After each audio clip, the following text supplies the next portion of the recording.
Good morning, everybody. Yeah, what a privilege to share with you our journey. But I think it's very important, and I want to make it clear this is not like me bragging or boasting or anything. This was a mission.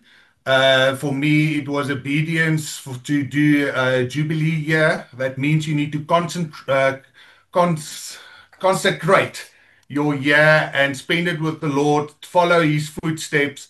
And just to go back, we've shared obviously our preparation. So we prayed for it. There's a lot of, um, I want to say, obedience that happened in the year. So before we start, obviously with Europe and this travel, we spent time in Africa. Then we went to Germany for a wine show. The Lord said 40 days in Israel to be filled with the Holy Spirit and also to get our instructions. I think that was for me the most important thing, that was the foundation. But the Lord said we're going to do 18 months of foundation. So we're nearly in month number 17 now. And I think it's important, and this is why we share it, for you to understand. It's not only, you start traveling, we need to listen what the Lord is saying and what we need to do. So, and we had to follow him in his footsteps. There was a little bit of a agenda, but we followed the Lord. So, just to summarize our day and what we're going to do. We started obviously in Europe for 40 days, and I just want you guys to know how significant 40 days is. It was 40 days in Israel. It was 40 days in Europe. We did the Camino in 40 days. We only spent 10 days in Turkey. Then we went back to Africa, and I looked at it, it was 40 days again. So the Lord has really been using the 40 days. And if you guys remember, it's all about the wilderness changing and transformation. So if we start off, if you guys can remember, we left Israel with the fire with the Palestinians, and then we moved into Rome with a specific instruction into Italy, where the Lord has given me five portals, and that was for me the greatest commission that we had to go and do. Portals that was confirmed in November. In January again, and now we were on the mission to go to the five churches in Rome. That was the Vatican. It was St. Mary, St. Paul, St. John, and then Rebecca prison. And we had to go and pray at all these different ports. So while we were in Israel, the Lord has given me what do we need to go and do there and how do we need to go and do it. And this word that came specific to me was all about what the Lord was saying in Jeremiah. And it was in Jeremiah 9, where Jeremiah said, the Lord touched his mouth, and he was appointed over nations and over kingdoms, and we had to go and uproot, tear down, destroy, and demolish and plant something new. And this whole 2, 3 weeks, our reflection here in Betuli is, Lord, what happened here? But I will reveal this to you right at the end. And I also want to mention at this stage that each of these prayers is on our YouTube page, Kingdom Transformations, and I can share that with you. That you will know at each point where we have those portals, the Lord asks us to specifically go and pray. And part of the preparation and how we went in here is what is happening in the Roman Catholic Church. Milani will share that with us later. But part of what the Lord is doing in the world is coming through the Roman Catholic Church, and we will explain that a little bit later. So I'm just quickly going to try and see if we can go through the journey. So that was just at St. Peter's at the Vatican, um, where the Pope has just died on the 21st of April, and everybody was still at that stage in the mourning phase. But the Lord showed me during this last 3 weeks, there was actually a window of opportunity between the 21st of April, where the Pope died, and the new Pope was appointed. And in this time, there was basically not the spiritual covering of the Pope. And the Lord showed me in a vision, there was five portals to go and pray, and five actually means the grace of God. So he showed me how he was descending when we planted new portals to come and pour out the grace of God at the Vatican, but over the Roman Catholic Church. and we will reveal later what has happened and what has manifested in the physical. So from Rome, we moved up to Tuscany and Florence, where we just had this kind of romantic part. So we did a little bit of work. So you'll see while we're standing at the barrels, one of the guys, Andrea, worked with me several years ago at Riedel, and he set up for us meetings in Tuscany to visit customers, and also to taste some wines in Italy to sign up Italian wines for our portfolio. Then we had a very interesting trip from Florence into Switzerland. So Milani would like to share this with us. Yeah, so what happened we took a bus from Italy to Switzerland, and it was beautiful and scenic, and then we got stuck. We literally stood still for 5 hours on one spot on the highway because we're not sure if it was an accident or what happened, but for 5 hours we stood still, and lucky for us, it was a bus with a bathroom on and also a coffee machine. So that pulled us through because that was also the only day that we didn't take food with us, because normally we travel because you never know what happens. So this is a travel tip. Always make sure that you have something in your bag, either peanuts or some sort of a proviant, because you never know what's going to happen on a trip. So we had no food, but luckily we had coffee on the bus. The consequence of that was that we ended up very late in Lucerne. We had to catch another train to another town, then to get a little bus to Seelisberg, which is a really remote village in the Swiss Alps. So we got to the train station at 11. We literally caught the last train. And as you can see there on the left top side, it says anyone that can give us a lift to Seelisberg already, because we started seeing that we're going to miss every form of transport because it shuts down at 1 o'clock at night. So eventually we caught the last train, we caught the last bus, and the bus stopped 11 kilometers before Seelisberg. And we had a bus driver that was sort of aware of our situation because we were the last people on the bus. He tried to help us to get a taxi. A taxi would have cost us 4,000 Rand. We just said there's no way we're going to pay that. Then we'd rather walk because we were preparing for the Camino. So we said we'll walk 11 kilometers, not realizing that at that time it was 3 o'clock in the morning. It was literally ups and downs, steep uphills. It's the mountains of Switzerland. And this bus driver felt very sorry for us. So he gave us a really big gift. He opened the bathroom or the station's little entry hall. And it's a lock part that has access to the two male and female bathrooms. And he said we can sleep there. It was 3 o'clock. So as you can see there in the middle, Peter and I just lay down to sleep on these steel benches. But we were so thankful that this guy really acted like an angel and saved our lives for the night. We had shelter for the night, and the next morning we would catch the 6 o'clock bus to Seelisberg. And we just started falling asleep, and the next minute there were lights, and it was this bus driver. His name is Atif. He's there at the right-hand bottom side with his family. He came back. He went after his shift to another village. He collected his private car. He drove all the way back to this bus stop. He collected us, and he drove us to Seelisberg. They even stopped along the way to show us the vistas in the dark. You could see the lights of all the little villages. But he really just saved our lives that night. He took it upon himself, and I think the Lord worked in his spirit to deliver us. So we got to Seelisberg, I think 4:30 in the morning, to the house that we stayed. You can see here in the middle part and the bottom. That's the house of Martinel. They also have Beit Chai in Jerusalem, and this is Beit Tehillah, which is the houses of ministry that they operate from, which is their ministry called Hebrew People. So amazing of Switzerland and what the Lord has done. He always took us to ancient ruins on this trip. So one thing that we never planned, one thing that we never thought about. So Marty offered us to stay in Seelisberg, where they've got this Hebrew house. So they only work on donations, but it's a place where people can go and rest, and they do a summer conference once a year. But on the top right-hand corner, there's three guys.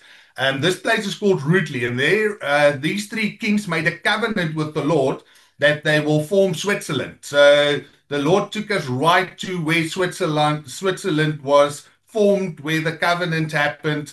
And yeah, that was just one of the significant places. After we look at the trip, that the Lord has always taken us to significant places. You see a town name or a city name, but you don't know what is the the ancient ruins of it, or what is the heritage of it. And then for us that love braai, they have all over Switzerland in the forest. They've got this huge stacks of wood. You go there, there's a place that you can braai, but we cannot afford the meat. So we had four pork sausages and some bread on the braai. But we really just enjoyed and loved this.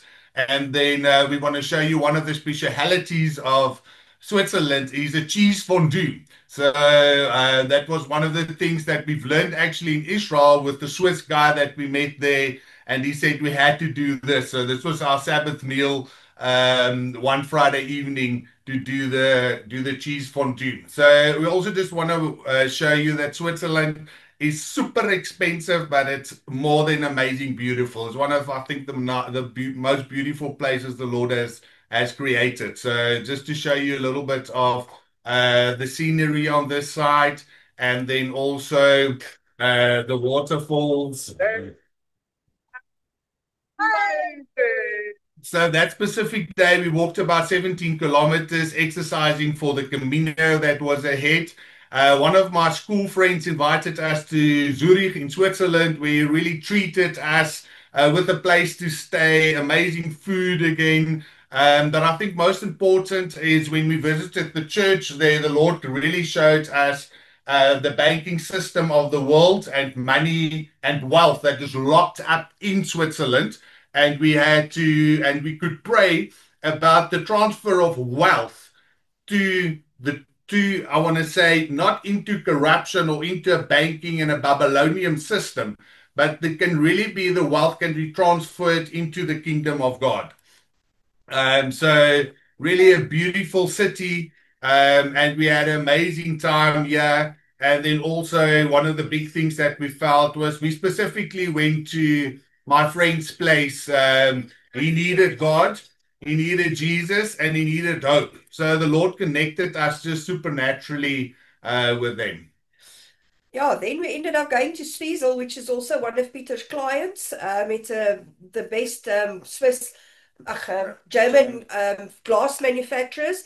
You can see here at the bottom left, that is a tower made up out of champagne glasses that they made. It's something like 194,000 glasses stacked there, but this is the best crystal glasses in the world, which we represent. They booked us into a hotel, absolutely beautiful. It was good for business. We went and visited the factory, and you can just see there at the bottom again. We had food at a typical restaurant. The guy didn't take cards, so it was really 10 o'clock at night. We had to walk to get to pay him. We had such an adventure there, and I'm just going to show you the crystal glass has a titanium compound that makes it super, super strong. So just look at the quality of these glasses.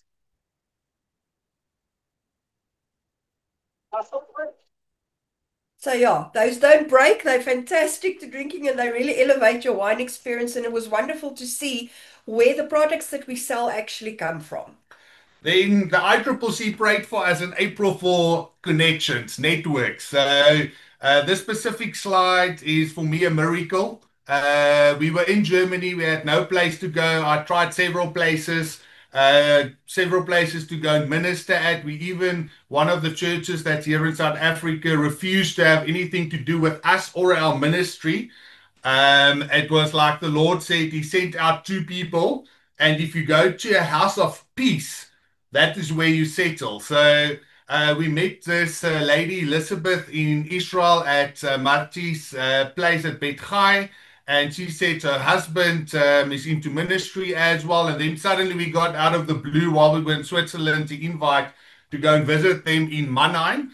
So not realizing that Mannheim was one of my dream places to go. So that is the Rhine Valley. That's one of the most important places for wine in Germany.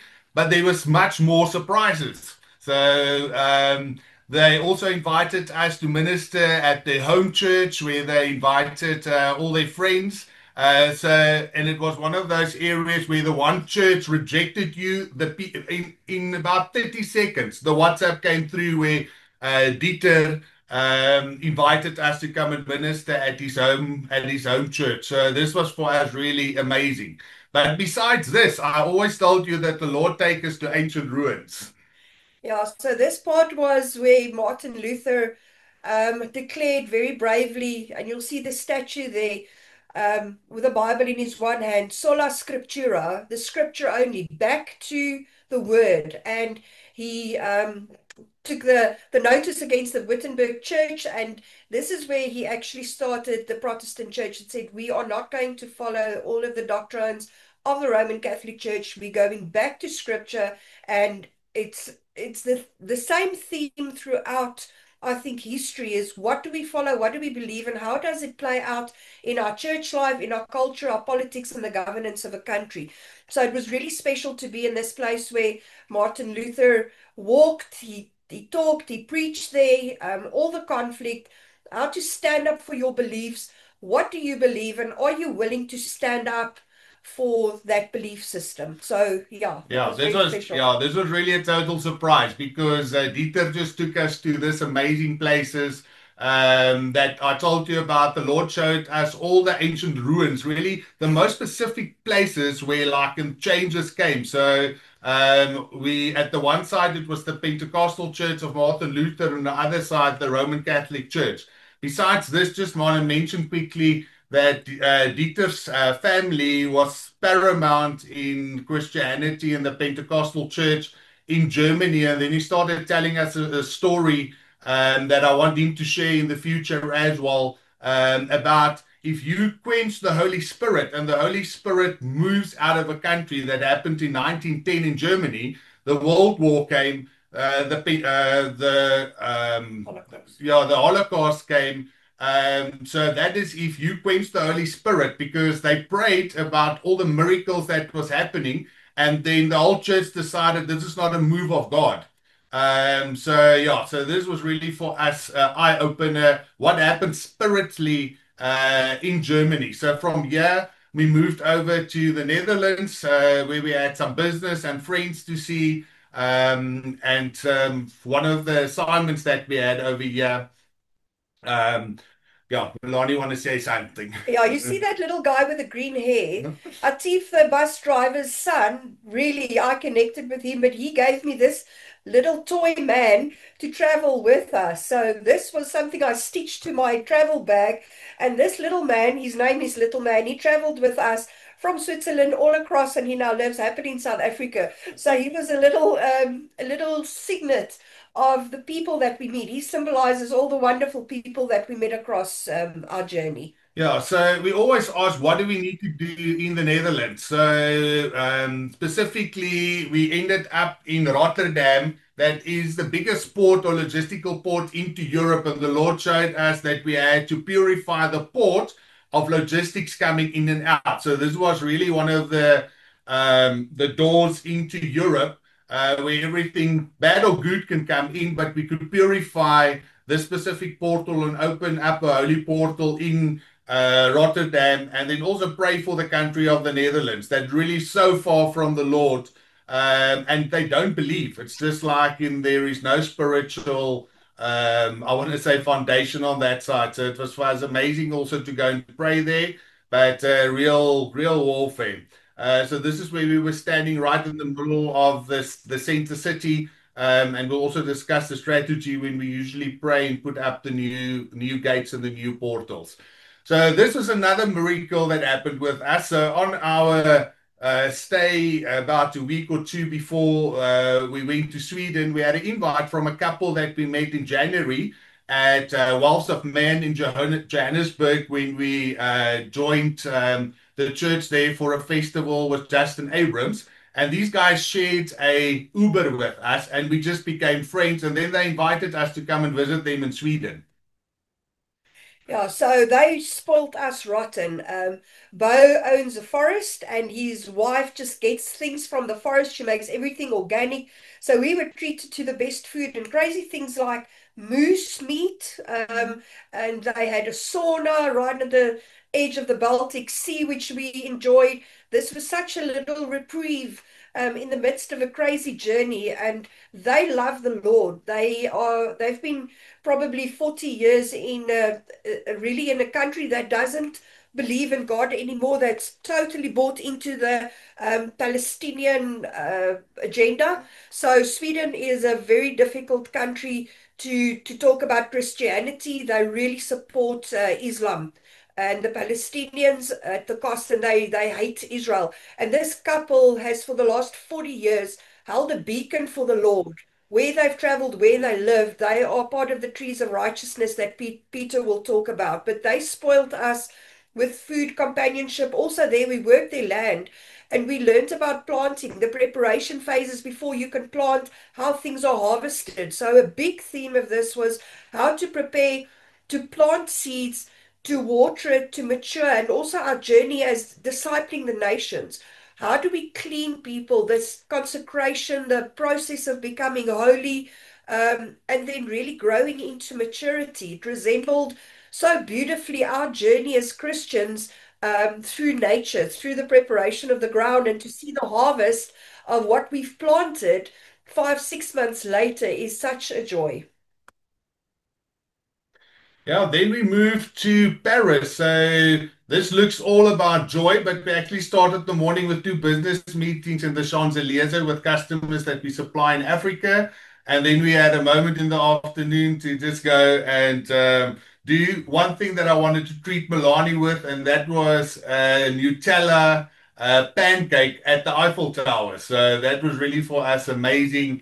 And we only spent about afternoon there a day, and then we moved to Bordeaux. That's one of the main wine regions in the world, where we met one of our business partners, Stephen Gibson, and he took us to a family-owned vineyard that's called the Court. So they've got 13 chateaus in Bordeaux, and then they offered us to go and stay at their place in Cadillac. So if you just look at what we've been telling you since we started with this journey, we were offered accommodation free in Switzerland. We had it free in Germany. We had it free in Sweden. We had it free with friends in the Netherlands. And the Lord was just pouring out to us to show us if you go out, He provides. So 90% of the time we didn't pay for accommodation and we didn't pay for food. It's just like, and the Lord was just pouring out His abundance to us more and more and more,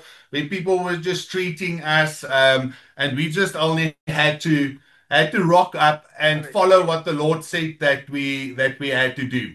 But the whole journey was all about the Camino. So that was a mouthful. So here we started with the Camino, 40 days walking around about 750 kilometers all over Spain.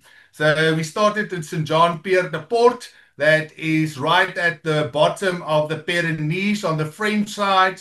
So yeah, this was what we were training for. This was one of the biggest part of the journey. So walking the Camino, 40 days, it's round about, we've selected about 8 stages, but it's 30 stages. If you do round about 30 kilometers a day, we did about 20 kilometers a day. So this was the first town over the Pyrenees that we walked into. And this is the place where you usually see the Spanish with the bulls. So this is where they closed down the street. So we didn't even know about it. But this is the city where the bull running is happening. Yeah, and if I can just share with you at the right top corner, that is the first monastery that we actually slept. The first real hostel experience. This whole monastery was converted to be a hostel. It can sleep about 400 people in dormitory-sized rooms. So it was really the first night of getting the Camino spirit. You're amongst other pilgrims that walk. Everyone is looking for something on this journey. It starts off as a spiritual journey. So some people are really looking for God. Most people are there because they have their own personal journey, searching for something, either meaning, walking for a beloved one that either passed away or that was diagnosed with cancer, midlife crises, not knowing what your life is about, just saying enough of walking a life of no significance. So whenever you meet people in general, it's people that are searching for a deeper meaning in life. And it's a wonderful opportunity for us to share about God, to share our journey. So it's fertile ground for people that's really searching for the Lord. I just want to add that my husband thinks he's a dolphin. So everywhere we saw water, Peter had to jump in. So we walked for longer periods because half of the time Peter was swimming. I really had to tell him there's heat waves coming. This was still the Swiss part, the French part of it. It was cool then. But when we crossed the Alps, which for me was an absolute terrible phase. It was walking and walking and walking, uphill, uphill.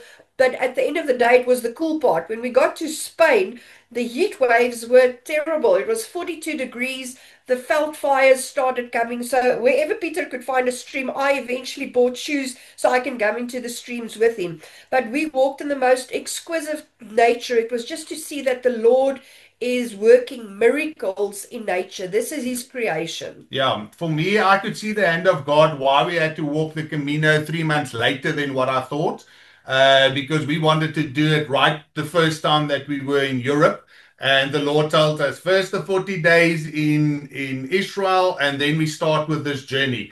If I haven't mentioned, maybe just so that you guys know, if you apply for a Schengen visa, you can only stay 90 days in all the Schengen countries. Then you need to move out of Europe. So it's only 90 days.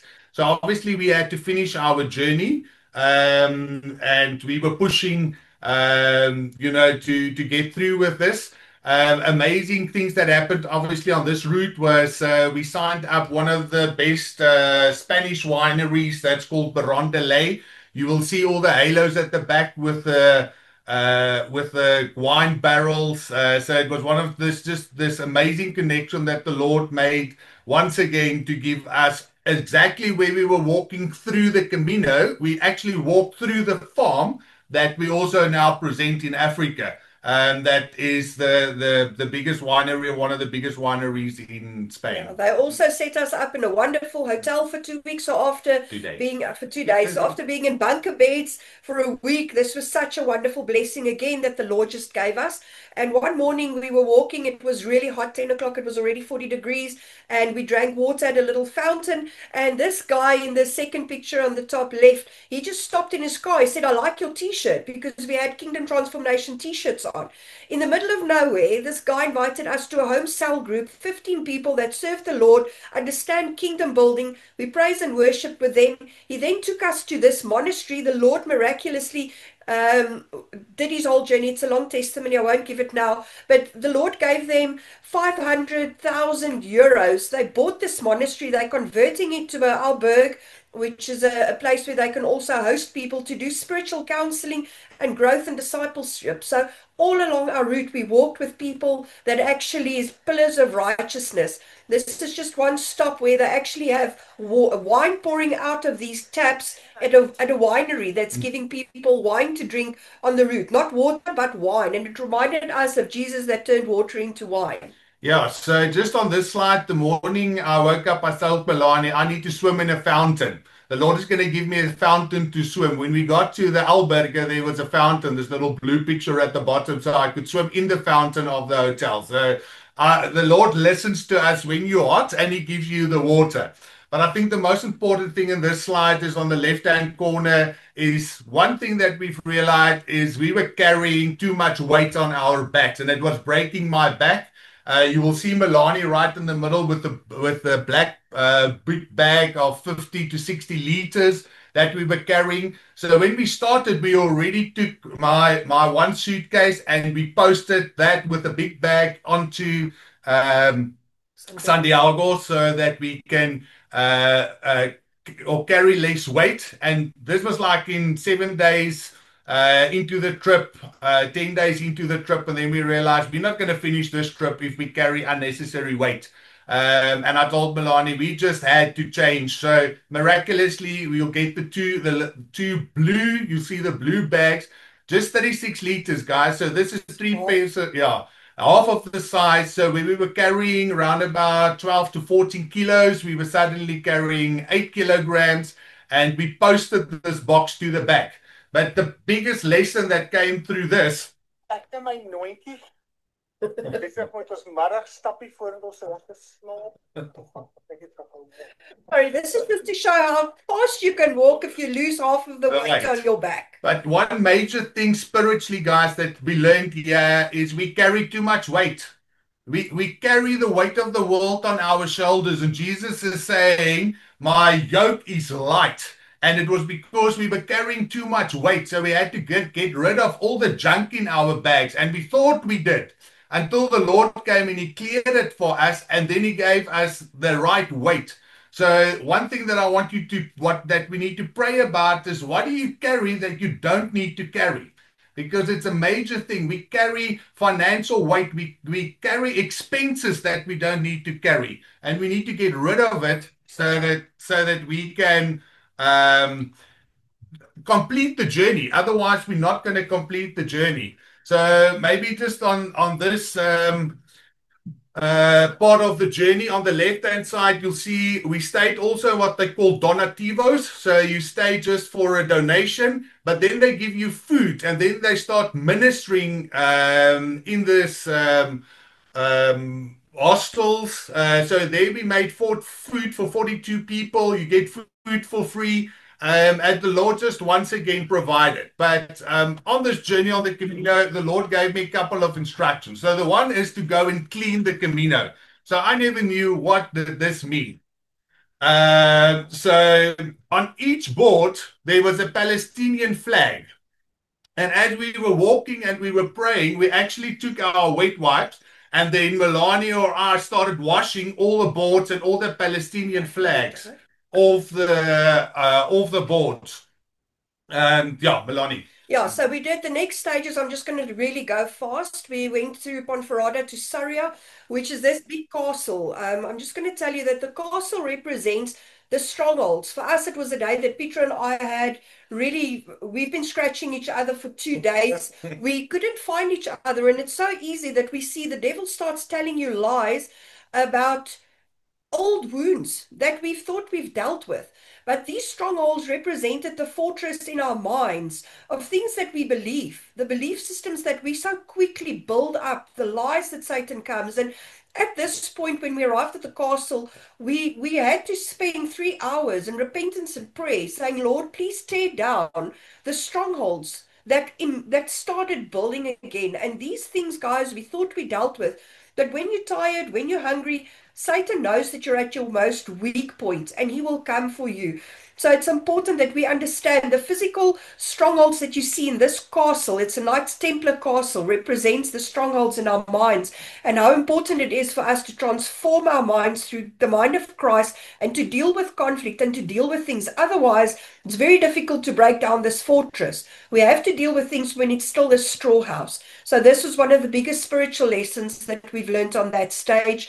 And then it was off the last 100 kilometers. We at least made it. It was walking 670 kilometers at this point.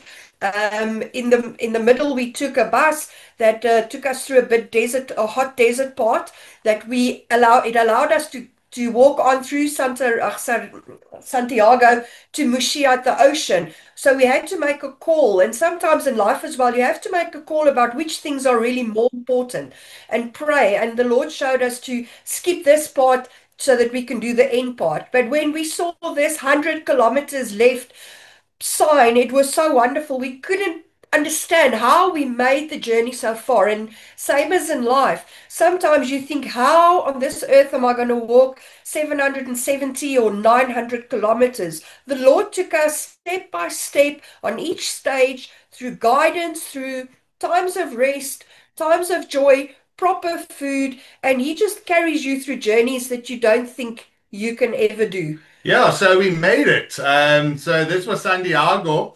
That was really for us a little bit of an anticlimax, but the people told us you need to really go and finish at Finisterre at Muxía. So maybe just so that you guys know, the whole journey is all about Santiago, and there's different parts of the Caminos that all finish in Santiago. but the Lord told us to go and finish at Muxia. That is what they call the end of the world. And this is where we had this lighthouse that really is significant in our business. It's significant in our life. Because we got married actually at the lighthouse in Mossel Bay. Milani's business got a lighthouse on her logo. I've got a lighthouse on my Waymaker brand.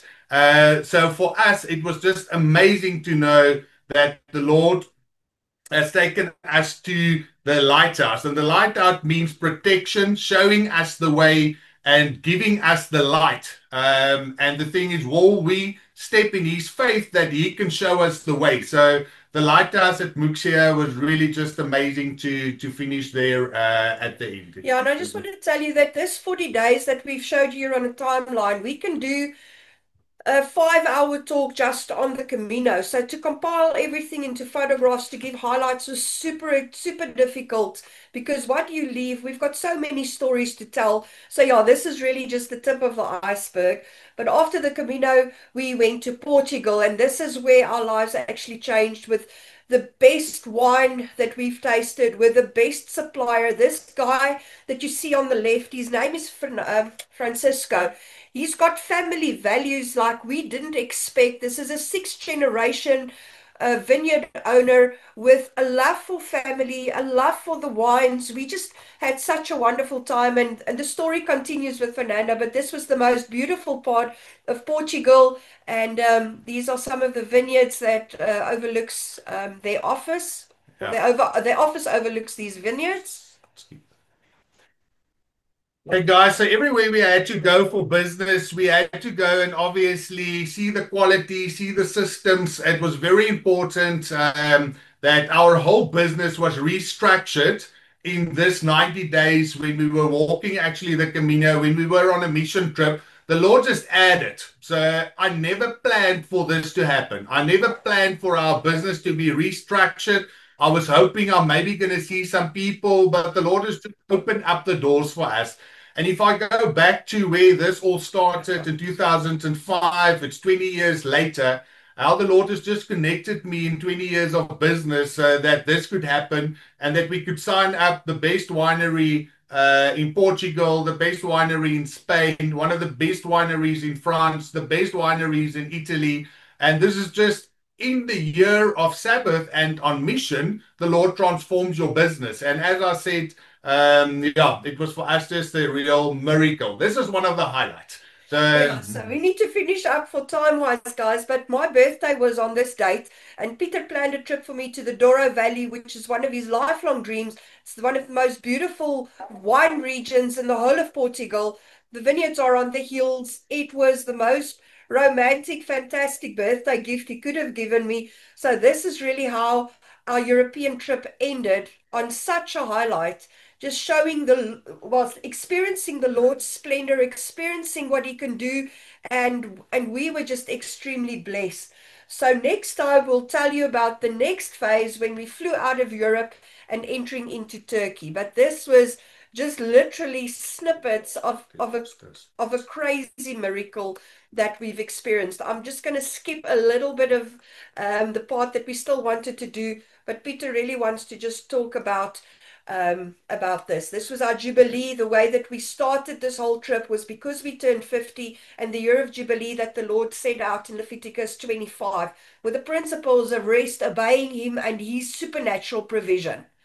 The business we already spoke about, and then the last thing is the slide. Yeah. So obviously, with one thing that the Lord showed me that was really amazing, and this is just to summarize the spiritual side of it. So while we were, I told you all the ancient ruins that was part of Isaiah 61. We got this at the Knesset, and at the prayer houses in Israel. The Lord gave us this instruction, and He showed us the trees of righteousness out of Isaiah 661.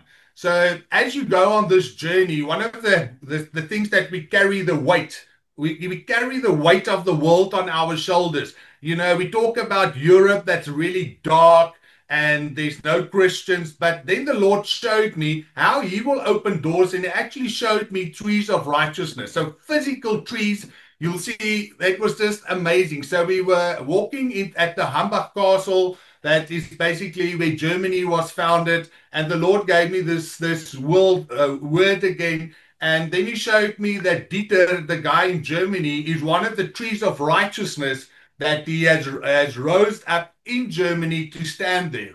Then we went to Sweden, and then he showed me Bo and Monica that's standing at trees of righteousness in Sweden in that darkness. Then he showed us Jan, the guy with the monastery, that's a tree of righteousness on the Camino. And every time the Lord said, you don't need to worry about Europe. I've already raised the trees of righteousness, and they will rebuild the ruins, build something new. Also, you'll see on the left-hand corner, Martinel was also for me one of the trees of righteousness with the Hebrew people and in Switzerland. And then the guy at Amageddon, the South Korean guy. But it was just the Lord was highlighting that the trees of righteousness He has established in Europe. We don't need to carry the weight. The Lord has done it for us. That is what His word is saying, and His word is alive today. Right. And that is, in a nutshell, the part of the journey that we can share today in 40 minutes. So sorry for rushing it. There's so much more that we can say, but it was business, it was spiritual, it was just experiencing the Lord's glory over a 6-month period.